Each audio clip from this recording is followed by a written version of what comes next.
All right, what's going on, ladies and gentlemen? I'm back. It's Mr. Moet, and it's the same day, so that's why I'm wearing the same shit. But and I look the exact same. I just ate. That's all that really changed. Well, it's been a few hours. Let's see. I think I recorded the first video.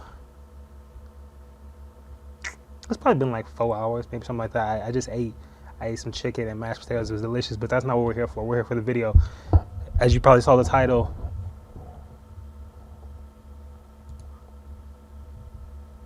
Are Smogon bans actually necessary? Yes, that's the title of the video. So you're looking at this and you're like, well, what's going on here, Chris? What are you doing? Why are Smogon? What do you know about Smogon bans? Nothing. Absolutely nothing. I know nothing about them. I know nothing about Smogon anymore. I have no clue what's going on over there. But I looked on my YouTube page after I was finished uploading the other video I did, and it had inspiration. It had this tab here for me, and it was like, yo, make a video. So I was like, okay. So here's some AI slop video I'm gonna throw together for you. I hope you enjoy. All right, so to start off with, you might be surprised to learn that some of your favorite Pokemon are banned in competitive play. Ooh, but are these bans justified? We explore the controversial world of Smogon bans and examine the arguments for and against their necessity. Let's start with a case for bans. Bans are all about keeping the game balanced.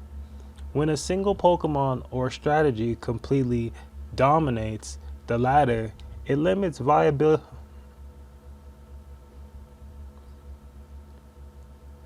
When a single Pokemon or strategy completely dominates the latter, it limits viable counters, stifles creativity, and often forces mirror matches.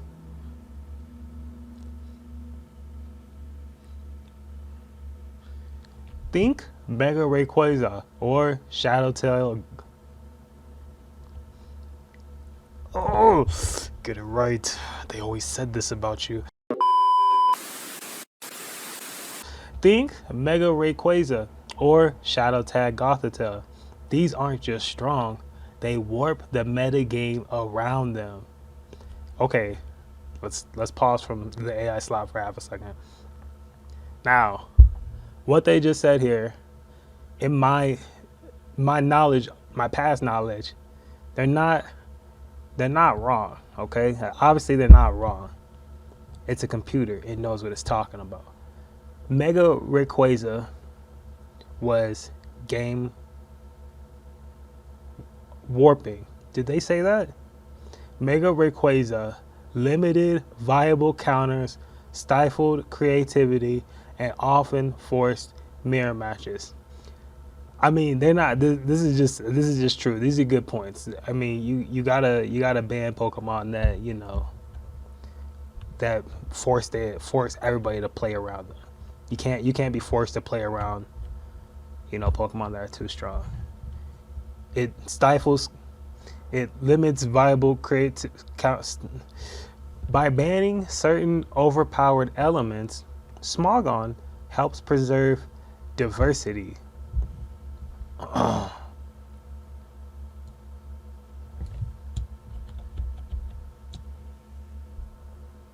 By banning certain overpowered elements, Smogon helps preserve DEI.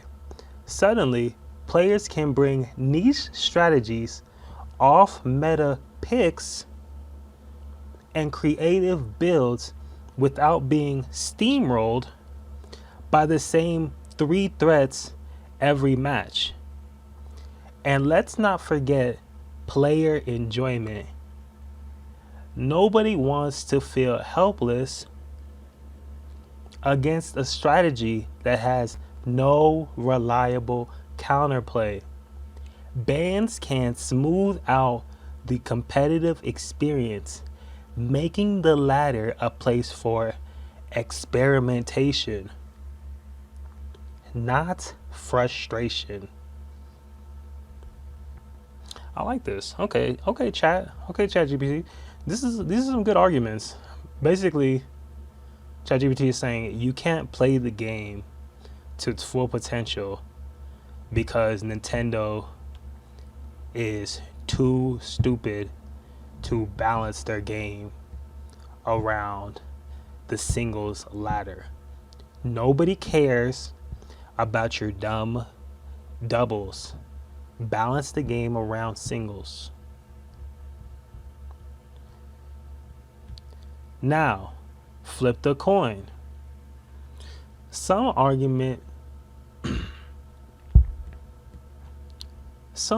bans can actually limit creativity. Whoa. By removing top tier threats, you're also removing the challenge of adapting to them. Isn't innovation about finding counters, not removing problems? All right, hold on. Let me keep going. Oh no, this is a different point. Okay. Okay. So bans limit creativity because if you were actually like hive mind gigabrain, you would see a broken threat. Like, let's go back to that thing in Ubers. You would see something broken like Mega Rayquaza, and you would figure out you wouldn't need to play your own Mega Rayquaza. You being Giga Ultra Ascension man or woman would figure out a way to counter and really, yeah. Isn't innovation about finding counters, not removing problems? Okay. Okay. There's also the issue of overreach. Not every strong Pokemon is broken. Sometimes a mon is banned just for being really good, but not unbeatable. Punishing players who found a way to make it work without breaking the meta. Okay, now this is actually a fair point that ChatGPT is making. There have been arguments for bans that I can remember personally, where people felt like the ban wasn't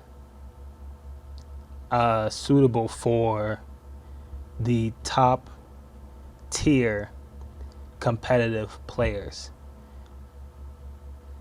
or vice versa, that there are Pokemon that should have been banned if not for the mass community, the community at large, the mass community, like a church mass where everybody would gather and give money to one person. The people there, they might not think a Pokemon is broken, or they might think a Pokemon is a lot of fun and it's not a big issue, and they'll want to keep a Pokemon unbanned, while top players will be like, no, that is way too strong. So this idea of bans maybe like hitting the wrong subsection of a player base is a little, there's a line to it, because you don't want to cater specifically around your top 1% or 2% of your competitive player base, right? Because you have a lot of people you have to cater to. There's a lot of people that are playing the game. It's not just the 1% that are super competitive that you have to cater around. So I feel like there's a good in between. And And sometimes a mon is banned just for being really good, but not unbeatable, punishing players who found a way to make it work without breaking the meta. No. Yes, no. Sometimes you gotta ban shit though. Shit has to be banned. And unironically, bans can sometimes lead to less diversity. Didn't they already tell me this? When certain top threats are removed, the meta can settle into a predictable loop where only a handful of safe strategies dominate and everyone plays. Okay, this right here is a perfect example of what happened in Gen 6 X and Y. X and Y is, in my opinion, this is just my opinion. Other people have different opinions. My personal opinion, you're watching my video, right? Or nah, go watch them other niggas. I personally think X and Y Gen 6 was too boring. It was too stall orientated because there's too many bans. They banned too many potential wall breakers, and it kind of forced the meta into a place where you had to play, if not full stall, semi-stall the whole time. So there is some truth to that. But the argument against that, people will say, is, and you can go watch their fucking videos, not if you really want to listen to them. But the argument that they would say is that doing that made the meta more competitive and it put everything on a more equal footing, so that way there was a truer skill expression, whatever the fuck that means. All right, next one. Section 3, the current landscape. Smogon's recent bans, like the ban of Houndstone in early Scarlet and Violet due to last respects abuse, and I just want to add a little asterisk right there. I don't know if this is true. I don't know. I did not research this to make sure ChatGPT didn't lie to me. I am not verifying this. I cannot stress this enough. I literally have no idea if this is true or not, what I'm about to say, but I 100% I unequivocally stand by what I'm about to say. Smogon's recent bans, like the ban of Houndstone in early Scarlet and Violet due to last respects abuse, sparked massive discussion. Some praised the quick action. Others felt it was too fast, not letting the meta settle naturally. There have been some positive outcomes. The meta feels less centralized around a handful of gimmicks, and matchups are more varied. But at the same time, there's growing concern over ban culture, that players push for bans too quickly rather than adapting. Community sentiment is mixed. Some applaud Smogon's democratic process, where tiering councils and suspect tests allow for discussion. Others feel the ban criteria can be vague, and the process sometimes favors high usage complaints over actual imbalance. Okay, I'll be honest, I was just reading that, so I didn't really process it in my head. Give me a quick second. Dabba dabba dabba doo, dabba dabba dabba doo, dabba dabba doo. All right.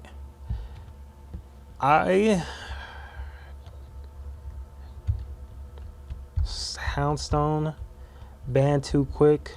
There have been, okay, so Smogon has a thing where they will quick ban stuff, especially at the beginning of a metagame. at the beginning of a metagame, there will most certainly always be something that is extremely broken for OU, and then there might be occasionally there's something that's too powerful for Uber, but that's an occasional thing. Normally, I mean, those suspect tests, sometimes it's not unusual for a suspect test to happen in Uber, but I mean, off the rip, for the game to include something that's too strong for Uber is normally not the case. But to include something too strong for OU is normally the case every game. Normally, every game, every new game to start off the meta, they have to quick ban something because it's too broken. I understand that. And there isn't a need for things like that. There isn't a need for people to try and adapt around it because it's unhealthy for the metagame. So if the new thing is like too centralizing, there's no need to let it kind of linger around and see how people adapt to it because it's too good. And you're never going to reach a point where you can play the game without being worried about said centralizing thing that Nintendo decided might be good for their little fucking doubles bullshit and didn't think about the singles game because they don't understand what really keeps people motivated in playing. So I really think quick bans are actually a good thing for the most part. They can be a little too crazy sometimes, but they do have I think Smogon has a good process where the quick bans, and then if they feel like they overstepped, or the community feels like they overstepped with the quick ban, they suspect test it in reverse. They make a ladder where they release it and they see how broken or not broken it is, and then give it a whirl from there. So I don't think that's a bad thing. I stand by that 100%, even though I have no clue what is going on in Scarlet and Violet. Conclusion: the ongoing debate. At the end of the day, the debate over bans isn't black and white. It's Scarlet and Violet. On one hand, they can save the meta from becoming stale and frustrating. On the other, they can restrict creativity and create a false sense of balance. So we want to hear from you. Do you think Smogon bans help or hurt competitive play? Drop your thoughts in the comments below. And let's keep this discussion going. And remember, whether you're OU, I cannot believe this. Hold on one second. I'm sorry. I cannot believe this bullshit they want me to say. Oh my gosh. And remember, whether you're OU, UU, or living that Nat Dex life, stay engaged, stay strategic, and stay salty. But in a good way. Catch you next time. Alright. That was great. That was the AI script it wrote for me. I hope you guys all enjoyed that. And remember, whether you're OU, UU, or living that Nat Dex life, stay engaged, stay strategic, and stay salty. But in a good way. Catch you next time.